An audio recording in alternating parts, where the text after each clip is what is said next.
नमस्कार दोस्तों, मैं हूँ सीए दुर्गेश पाल और आज की इस वीडियो में मैं आपके लिए लेकर आया हूँ एक बहुत ही इम्पोर्टेंट इन्फॉर्मेशन जो रिलेटेड है पेंशन से। आपके नॉलेज में सभी लोगों को पता है कि पेंशन तो सिर्फ गवर्नमेंट एम्प्लॉय को मिलती है, जो कि गलत है। गवर्नमेंट की कुछ ऐसी पेंशन स्कीम्स है जो सभी के लिए है, चाहे आप गवर्नमेंट एम्प्लॉय हो, नॉन गवर्नमेंट एम्प्लॉय हो या बिजनेसमैन हो। सभी को गवर्नमेंट 60 साल के बाद मंथली पेंशन देगी। वो कैसे देगी इस वीडियो में हम समझेंगे। और अभी तक आपने चैनल को सब्सक्राइब नहीं किया है तो जल्दी से कर लीजिए, क्योंकि इसमें बहुत ही बढ़िया बढ़िया फाइनेंशियल प्लान आपको मिलने वाले हैं और मिलते रहेंगे। आपको इस वीडियो से 100% फ़ायदा होगा, तो चैनल को ज़रूर सब्सक्राइब करें। और इन्फॉर्मेशन बहुत ही अच्छी है। तो दोस्तों, इसका नाम है नेशनल पेंशन स्कीम्स। ये बहुत ही प्यारी स्कीम है।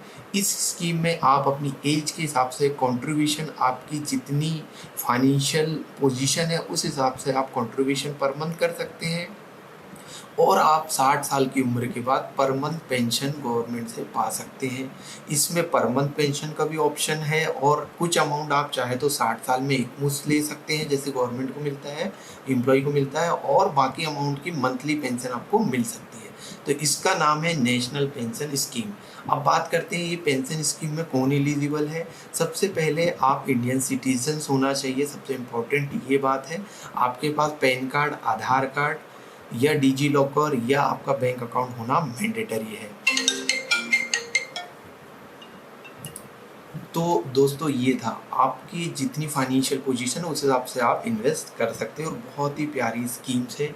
अब बात करते हैं कि ये स्कीम में हम रजिस्ट्रेशन कैसे करें। तो सबसे पहले आपको जाना है npstrust.org.in पे, या गूगल पे भी डायरेक्ट टाइप करेंगे nps ट्रस्ट तो आ जाएगा।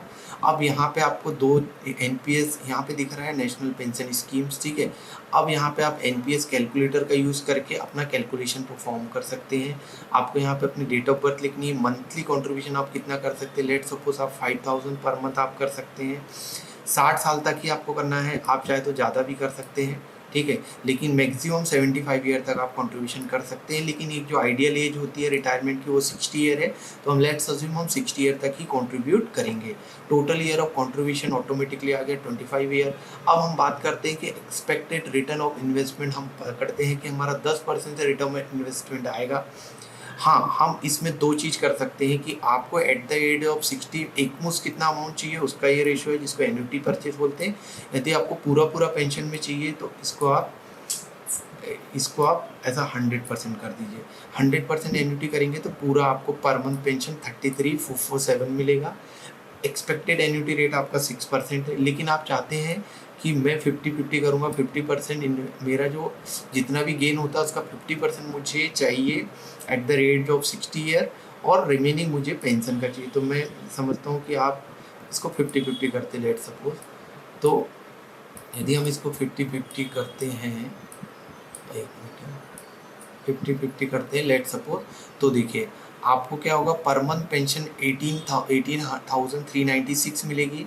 और जब आप 60 ईयर कंप्लीट हो जाएंगे तो लमसम आपको 30 लाख मिलेगा। तो ये कैलकुलेशन आप खुद से भी परफॉर्म कर सकते हैं। अब चलते हैं जल्दी से कि पेंशन अकाउंट सर ओपन कैसे करना है। तो पता चल गया कि हम एलिजिबल है, हम कितना कंट्रीब्यूट कर सकते हैं, हमने ये भी यहाँ से कैलकुलेटर के माध्यम से देख लिया। अब सर हमें ये बताइए कि हम इसको ओपन कैसे करें। तो मैं एक ऑफलाइन मोड भी बताता हूँ, ऑनलाइन मोड भी बताता हूँ। आपको ये साइट पे आप जाना है npstrust.org.in पे, उसके बाद एनपीएस में जाना है, सीधे ऑनलाइन सर्विसेज पे क्लिक करना है, ठीक है। ऑनलाइन सर्विसेज क्लिक करके ओपन एनपीएस अकाउंट में क्लिक करना है, राइट। ओपन में अब आप देख सकते हैं, यहाँ पे पढ़ लीजिए एलिजिबल कौन बताएगा। एलिजिबल है इंडियन सिटीजन होना चाहिए, ठीक है। ऑनलाइन ऑफलाइन दोनों मोड है। यदि गवर्नमेंट और कॉर्पोरेट है तो आपको वहाँ के एचआर और अकाउंट डिपार्टमेंट से कॉन्टैक्ट करके आप ओपन करा सकते हैं, और खुद से भी ओपन कर सकते हैं। How to open NPS account. NPS account can be open by online और ऑफलाइन, दो बहुत मोड अवेलेबल है। डिजी लॉकर के माध्यम से भी ओपन कर सकते हैं। ऑफलाइन आपको रजिस्टर करना है तो पॉइंट ऑफ प्रेजेंट और सर्विस प्रोवाइडर के पास जाना पड़ेगा, जैसे पोस्ट ऑफिस, बैंक के पास भी आप जा सकते हैं। इनके ऑनलाइन जो पार्टनर है वो प्रोटेन है, और एक क्या है आपका केफिन टेक है, और कैम्स एनपीएस है। तो आप ये ऑनलाइन मोड से भी आप ओपन कर सकते हैं, ऑफलाइन से भी कर सकते हैं, ठीक है। ऑफलाइन में क्या है, इनके पॉइंट ऑफ सेल में आपको जाके कराना पड़ेगा, या बैंक में भी आके आप करा सकते हैं। मैं ऑनलाइन की बात करता हूँ और प्रोटेन की बात करता हूँ। तो सीधे सीधे हम चलते हैं वेबसाइट पे। अब देखिए यहाँ पे सिंपल एक ऑनलाइन आपको फॉर्म आ गया जिसके बारे में मैं आपको समझा देता हूँ। ठीक है, registration with permanent account number, PAN, Aadhaar, DigiLocker और एग्जिस्टिंग कस्टमर ऑफ बैंक से भी कर सकते हैं। अप्लीकेंट टाइप में आप यदि बिजनेसमैन है तो इंडिविजुअल सब्सक्राइबर, कॉर्पोरेट या जॉब करते हैं तो कॉर्पोरेट सब्सक्राइबर, और गवर्नमेंट एम्प्लॉई है तो government. Status of the applicant citizen of India, NRI जो है वो भी कर सकता है, ओवरसीज सिटीजन ऑफ इंडिया भी कर सकते हैं। मतलब इंडियन सिटीजन होना जरूरी है, इंडियन ओरिजिन का होना जरूरी है। यदि आप आउट ऑफ इंडिया भी है, बैठे हैं, जॉब कर रहे हैं, बिजनेस कर रहे हैं, लेकिन इंडियन सिटीजन है, आप बाहर है भी कुछ काम से, तो भी आप कर सकते हैं। Account type sir tier 1 tier 2 क्या होता है सर? टीयर 1 अकाउंट जो होता है सर वो होता है परमानेंट रिटायरमेंट होता है सर, और दूसरा टीयर 1 जो होता है सर वॉलेंट्री रिटायरमेंट, और आप कभी भी अपना पैसा वॉलेंट्री निकाल लेते हैं। टीयर 1 में लॉक इन हो जाता है सर 60 ईयर के बाद ही, अप टू 60 ईयर में पहुंचने के बाद ही वो मिच्योर होगा सर। लेकिन टीयर 1 एंड टीयर 2 में आप वॉलेंट्री रिटायरमेंट भी लेके अपना पैसा निकाल सकते हैं। तो मैक्सिमम लोग टीयर 1 ही प्रेफर करते हैं क्योंकि इसमें टैक्स का बेनिफिट भी आपको 50,000 तक का मिल जाता है।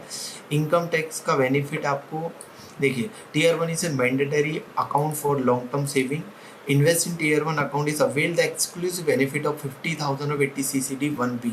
मतलब इनकम टैक्स में आपको 80C के अलावा 80 CCD 1B में एडिशनल 50,000 का बेनिफिट आपको मिल जाता है। लेकिन टीयर 2 एक ऑप्शनल अकाउंट है, एड ऑन अकाउंट है, फ्लेक्सी फैसिलिटी देता है जो आप कभी भी विड्रॉल कर सकते हैं। ठीक है, और गवर्नमेंट एम्प्लॉय को यहाँ मैंडेटरी है कि एनपीएस में कंट्रीब्यूट करे, जो कि उनके तरफ से होता है। ठीक है, अब हम बात करते हैं, हमने टीयर 1 सेलेक्ट कर लिया। अब हमने सेलेक्ट कर लिया कहाँ से? फाइनेंशियल एडवाइजर से पता चला भाई साहब। अब यहाँ पे अपना पैन कार्ड आपको इंटर करना है। तो जैसे ही आप अपना PAN card, date of birth डालेंगे, एक ओटीपी आएगा। ओटीपी जैसे ही आप पुट करेंगे तो ये सब्सक्राइबर रजिस्ट्रेशन फॉर्म आपके सामने ओपन हो जाएगा। आपकी बेसिक डिटेल यहाँ पे ऑटो फिल में आ जाएगी एज पर पैन या आधार, जो आपने डिटेल वहाँ पे जो भी अथेंटिकेशन डिटेल आपने वहाँ पे पुट की उस हिसाब से। तो ये फॉर्म को आपको सिंपली भरना है, जैसे कि पर्सनल डिटेल है, कोई ज़्यादा मतलब डिफ़िकल्ट नहीं है। नाम है, डेट ऑफ बर्थ है, एप्लीकेंट पेरेंट्स है, ठीक है, जेंडर है, ये सारी चीज़ें आपको, ये सारी बेसिक डिटेल भरना है कि जैसे title, first name, last name, applicant no आएगा क्योंकि आप अनाथ है या नहीं है, जेंडर हो गया, डेट ऑफ बर्थ हो गई, प्लेस ऑफ बर्थ हो गई, कंट्री, नेशनलिटी, मैरिट स्टेटस, नाम of print in PRN card. ठीक है, ये सब चीज़ें आपको देखनी है। मोबाइल नंबर आपका ऑटो फिल आ जाता है, email ID, study code, identity detail में आपका पैन कार्ड हो गया, last 4 digit of Aadhaar, voter ID, यहाँ पे बेसिक डिटेल आपको फिल करनी है, फैमिली की डिटेल आपको फिल करनी है। ठीक है, और आगे बढ़ना है। आपको जनरेट एक्नॉलेजमेंट में क्लिक करना है, स्टार्ट का फॉर्म क्लिक करके, तो आपके डैशबोर्ड में दिख जाएगा your registration has been successfully initiated, the subscriber registration acknowledgement detail are given below. तो आपका एक एक्नॉलेजमेंट नंबर यहाँ पे आ जाएगा, आपका नाम दिखेगा और डेट ऑफ रिसीव आपको यहाँ पे दिखने वाली। ठीक है, और ये ईमेल में भी आपको मिल जाएगा और आपके मोबाइल नंबर में भी मिल जाएगा। ईमेल पे आपको इमीडिएट ईमेल आ जाएगा, welcome to Protean e government technology. ये सारी चीज़ आपको मेल पे भी मिल जाएगी, और आप चाहे तो इसका स्क्रीनशॉट निकाल के भी अपने रेफरेंस के लिए रख सकते हैं। राइट, अब इसको आप ओके कर दीजिए। ठीक है, ओके करने के बाद नेक्स्ट स्टेप हमें फिल करना है।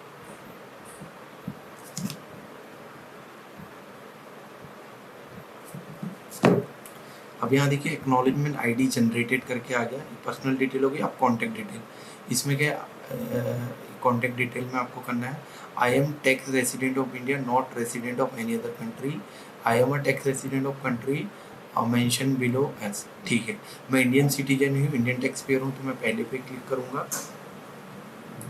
तो यहाँ पे सिंपल पूछा है कि आप इंडियन टैक्स रेसिडेंट है, यस है, नहीं है तो आपको सेकंड वाला question, other than Indian tax resident है आप, मतलब इंडिया पे नहीं है, तो आई am tax resident of India, not resident of any other country, yes correct है। यदि आई am a tax resident of the country IES mention below, मतलब अदर देन इंडिया है तो आपको ये क्लिक करना है। यूएस पर्सन है तो यहाँ पे यस या नो करना, मैं नो हूँ। फादर का नेम आपको ऑटो फिल आ गया। ठीक है, अब यहाँ पे ऑटो फिल सारी चीज़ें आ जाएगी। ठीक है, अब यहाँ पे आपको क्या करना है, वैलिडिटी डालना है। देखिए सेकंड टैग में आपको सिंपल जो मैंने बताया। अब यहाँ पे सिंपल सिंपल चीज़ें ऑटो फिल आ जाएगी। आपको स्टेट सिटी ये लिखना है। पैन कार्ड है तो वैलिडिटी नहीं भी लिखी तो चलता है, क्योंकि पैन कार्ड वैलिड रहता है। आपका auto fill mail ID mobile number आ जाएगा, आप मेल को भी वेरीफाई कर लीजिए। इधर आपका कम्युनिकेशन एड्रेस आ गया, इधर परमानेंट एड्रेस आ गया, ठीक है। और उसके बाद आपको सेव एंड प्रोसीड करना है। इससे पहले आपको ईमेल को वेरीफाई कर लेना है। आपका मोबाइल नंबर मेल आईडी दोनों ई वेरीफाई हो जाता है, ठीक है। जैसे ही ई वेरीफाई हो जाता है फिर आप आके सेव एंड प्रोसीड कर दीजिए। अब नेक्स्ट स्टेप आपका आता है बैंक एंड अदर डिटेल का। पहला पर्सनल हो गया, कॉन्टैक्ट हो गया। तीसरा बैंक एंड अदर, आपको क्या ऑक्यूपेशनल आपका डालना है, क्या आप है सेल्फ एम्प्लॉयड है, बिजनेस है, क्या है यहाँ पे सेलेक्ट करना है। रेंज ऑफ इनकम आपकी सेलेक्ट करनी है, ठीक है। ये अप्लीकेबल है तो आपको सेलेक्ट करना है, रिलेटेड तो सेलेक्ट करना है। फिर इसके बाद बैंक की डिटेल है, account type, bank account number, IFSC code, bank name, branch address, pin code, state, country, ये सारी चीज़ करके सेव करके आगे बढ़ा। अब आपका नेक्स्ट स्टेप आ जाता है स्कीम एंड नॉमिनेशन, जो कि है चूज योर फंड मैनेजर, ठीक है। यहाँ से आपको चूज़ करना है। बहुत सारे फंड है, क्योंकि ये शेयर मार्केट में आपका पैसा लगता है, सब्जेक्ट टू मार्केट रिस्क है, NPS, ओके।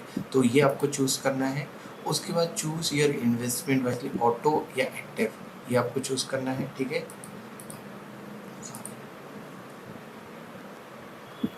इसके बारे में और मोर जानकारी चाहिए तो आप यहाँ से क्लिक करके इसको डाउनलोड कर सकते हैं। जैसे कि मैंने डाउनलोड किया, पढ़ सकते हैं आप कि आपको कौन से फंड में पैसे लगाना है, कैसे, सारी चीज़ें यहाँ पे दी हुई है, ठीक है। अब यहाँ देख सकते हैं जो आपका पैसे लगेगा इन सब कंपनियों के फंड में लगेगा। Aditya Birla, HDFC, ICI, Kotak, LIC, SBI, Tata, UTI retirement. कुछ गवर्नमेंट है, कुछ प्राइवेट सेक्टर है, ये आपको चूज़ करना है। यहाँ पे पूरा इंस्ट्रक्शन आपको दिया है, आप चाहे तो इसमें आराम से पढ़ सकते हैं, ठीक है। उसके बाद आपको यहाँ पे नॉमिनी की पूरी डिटेल फिल करनी है, ठीक है। नॉमिनी की डिटेल फिल करके सेव करके प्रोसीड करना है। इन्वेस्ट करने से पहले आप थोड़ा रिसर्च कर लीजिए कि किसका रिटर्न, इनवॉइस रिटर्न कितना है, ये सारी रिसर्च करके आप फंड को ना चूज़ करिएगा। जैसे पर्सनली मैं अभी SBI के साथ जाने वाला हूँ, क्योंकि मुझे SBI ठीक लग रहा है। तो आप SBI, आपको जो ठीक लगता है आप थोड़ा अपना ओन रिसर्च करिए, फिर आप फंड को तो यहाँ पे आपको फंड के बाद choose your investment option wisely का ऑप्शन है। एक एक्टिव का है और एक ऑटो का है और एक एक्टिव का है। ऑटो में आपको टियर 1, टियर 2, ई मतलब इक्विटी, C मतलब कॉर्पोरेट, G मतलब गवर्नमेंट, ठीक है। ये सारे पेंशन फंड किस रेशो में आपको लगाना आप यहाँ लिख सकते हैं। ऑटो में यहाँ पे 3 ऑप्शन आपको दे सकते हैं, एग्रेसिव, मॉडरेट और कंजर्वेटिव। तो इनको आपको सभी है, आप थोड़ी रिसर्च करिए। ये देखिए, यदि आप ऑटो में जाते हैं तो moderate life cycle, aggressive life cycle और कंजर्वेटिव लाइफ साइकिल है। अब इसमें बताया गया है कि भाई इक्विटी और ये corporate government, equity corporate government का कैसे कैसे फंडिंग आप कर सकते हैं, ठीक है। तो जैसे इक्विटी में कितना जाएगा, कॉर्पोरेट में, गवर्नमेंट में कितना जाएगा, ये यहाँ पे आपको बताया हुआ है कि भैया देखिए एग्रीगेट ऑटो 75, 50 और 25 3 ऑप्शन है। एक्टिव में आपके पास चूज़ करने का ऑप्शन है, परसेंटेज डालने का। एक फंड आपने चूज़ किया तो इक्विटी में कितना, कॉर्पोरेट में कितना, गवर्नमेंट में कितना और एग्रीगेट में कितना, ठीक है। तो दोनों ऑप्शन को आप पढ़ के समझ के चूज़ करिएगा। जो लास्ट ऑप्शन है अल्टरनेट स्कीम वाला, इसमें आप ना 5% से अधिक नहीं कर सकते। अब नेक्स्ट स्टेप हमारा आता है डॉक्यूमेंट अपडेट का। तो आपको scan copy of PAN card और scan copy of cancel cheque आपको यहाँ पे डालना है। 2 चीज़ मैंडेटरी अपलोड करना है। मिनिमम आपका 4 KB, मैक्सिमम 2 MB होना चाहिए। देखिए, आपको पैन कार्ड और आपका कैंसल चेक जो बैंक आपने सामने डाला है उसका कैंसल चेक करके अपलोड करना है, ठीक है। आपको अपनी फ़ोटो और सिग्नेचर लगा के इसको सेव करना है, ठीक है। ठीक है, सक्सेसफुली अपडेट हो गया, सेव हो गया। अब आपका नेक्स्ट पेमेंट का टैब आ गया। जो जो इन्फॉर्मेशन आपने फिल करी ना, सारी इन्फॉर्मेशन को आप रीचेक कर लीजिए, ठीक है, टैब को नेक्स्ट करके। अब आप आ गए हैं फाइनली पेमेंट के टैब में। फर्स्ट टाइम टियर 1 कंट्रीब्यूशन, जैसे permanent retirement at the age of 60 year lock in होता है, और टियर 2 मैंने बताया वॉलंटरी होता है। तो हमने पहले ही टियर 1 यहाँ पे किया था, पहले कंफर्म किया था टियर 1 का। तो टियर 1 का अमाउंट डालेंगे और कंफर्म करेंगे। अब यहाँ पे आपका पेमेंट का पूछ रहा है, विल्डिक्स का ऑप्शन है, रोजर पे का ऑप्शन है, यहाँ से आप पे कर सकते हैं। डिक्लेरेशन आप पढ़ लीजिए, यहाँ पे ओके आपको करना है, ठीक है। यदि आपको जो वेलकम किट है वो मेल पे चाहिए तो 18 रुपये चार्ज है, फिजिकली चाहिए तो 35 रुपये चार्ज है, और फिजिकली वेलकम किट होना तो 40 रुपये चार्ज, सबका अलग अलग चार्ज है। I want the E parent E वाला कार्ड चाहिए तो 35, यदि फिजिकल चाहिए तो 40। तो अकॉर्डिंगली आप ऑप्शन चूज़ कर सकते हैं, पेमेंट कर सकते हैं, कॉन्ट्रीब्यूशन प्लस ये। अब आपको पेमेंट को रीडायरेक्ट करेगा, राइट। आपको पेमेंट ऑप्शन आ गया, आपको चूज़ करना है कैसे पेमेंट कर सकते हैं, credit card, debit card, net banking, UPI, QR code, सारे ऑप्शन अवेलेबल है। देखो पेमेंट होने के बाद वो रीडायरेक्ट करेगा, आपकी सारी इन्फॉर्मेशन यहाँ पे आ जाएगी। आप एक बार इसको रीड आउट कर लीजिए। उसके बाद आपको ऑथेंटिकेट करना है, चाहे तो आप पेमेंट रिसीट को प्रिंट या सेव भी कर सकते हैं। उसके बाद ओटीपी ऑथेंटिकेट करके साइन करना है। तो देखिए स्टार्ट हो गया, एक्नॉलेजमेंट हो गया, रजिस्ट्रेशन हो गया, पीआरएन जनरेशन हो गया, अब ई साइन और प्रोसेस कंप्लीट।